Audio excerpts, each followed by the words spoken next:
তেলের কারণে কর্মজীবী লোক আমরা কাজ করতে পারতেছি না, আমরা চাকরিতে যাইতে পারতেছি না। এই লাইন ধরে 200 টাকার করে তেল আমাদেরকে দিচ্ছে কেন? বাণিজ্য মন্ত্রী প্রতিদিন বলে আমাদের তেল মজুদ আছে, তেল মজুদ, তেল গেল কোথায়? ওনারা সিন্ডিকেট খুঁজে বার করে না কেন? আমরা ডিপুতে আসতেছি, ডিপুতে আসিয়া কোনো তেল পাচ্ছি না, 100-200 টাকা তেল দেওয়া হয় না। আমরা যারা মার্কেটিং এ চাকরি করি, অন্যান্য যারা তেলের প্রয়োজন দূর দূরান্তে যাবে, 100-200 টাকা তেল কি হবে?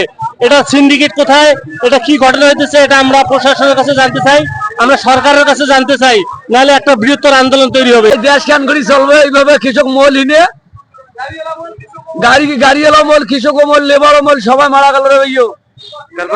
হ্যাঁ, তেল মানে তেলের বংশ নাই। সারাদিন কাল আজ থেকে এটা বসিয়েছি। আমার একটা পাওয়ার টিলার গাড়ি আছে, লোনে কিনছিলাম। তেলের সংকটের কারণে আমি ঘুন চাষ করতে পারতেছি না। কালকে রাত থেকে আমি এখানে পড়ে আছি, তাও তেল পাচ্ছি না। আমরা জানি বাণিজ্য মন্ত্রী অহরহ ফেসবুকে, টিভিতে, অনলাইনে সব জায়গায় বলতেছে তেলের কোনো ঘাটতি বাংলাদেশে নাই। আমরা পাম্পে আসলে কিসের 100-150? আমরা পেট্রোল কি খাবো না জীবিকার তাগিদে গাড়ি নিয়ে চলবো? এই সিন্ডিকেটটা কোথায়? এই সিন্ডিকেট ভাঙতে হবে আমাদের।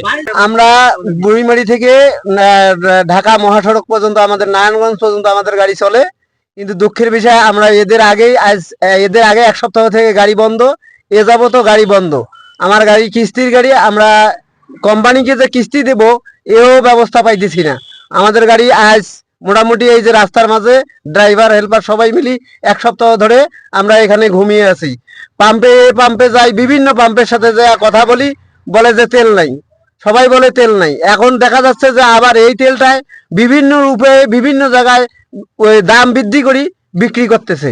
আজ ঈদের পরদিন থেকে তেলের ভোগান্তির কারণে আমার গাড়ি 2 দিন অমিট ছিল।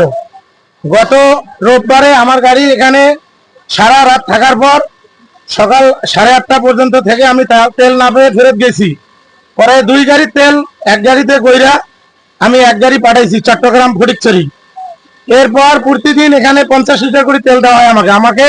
আমার প্রয়োজন তেল 200 লিটার। সেখানে শুধু হাকিম ভাই পাম্পে আমি 50 লিটার পাই, আর বিভিন্ন জায়গায় 10 লিটার 20 লিটার বেশি তেল দেয় না। তাও 3-4 ঘন্টা করে আমাকে সময় কাটাইতে হয়। আমার টিপ অনেক সময় অমিট হয়ে যায় সময়ের কারণে। আসলে সরকারের পক্ষ থেকে বলা হচ্ছে তেলের কোনো সংকট নেই, কিন্তু দেখা যাচ্ছে পুরা চট্টগ্রাম থেকে 700 কিলো রাস্তা প্রায় আমার যাতায়াত করতে হয়। অনেক পাম্পে আমার 10 লিটারের বেশি তেল দেয় না। কন্টিনিউ এই পাম্পে এসে আমাকে ভোগান্তির শিকার হইতে হয়। প্রায় 3 ঘন্টা 4 ঘন্টা সিরিয়াল কেটে আমাকে 50 সর্বোচ্চ 70 লিটার বেশি তেল দেওয়া হচ্ছে না। আসলে সিন্ডিকেটটা কোথায় আমরা জানতে চাই জনগণ।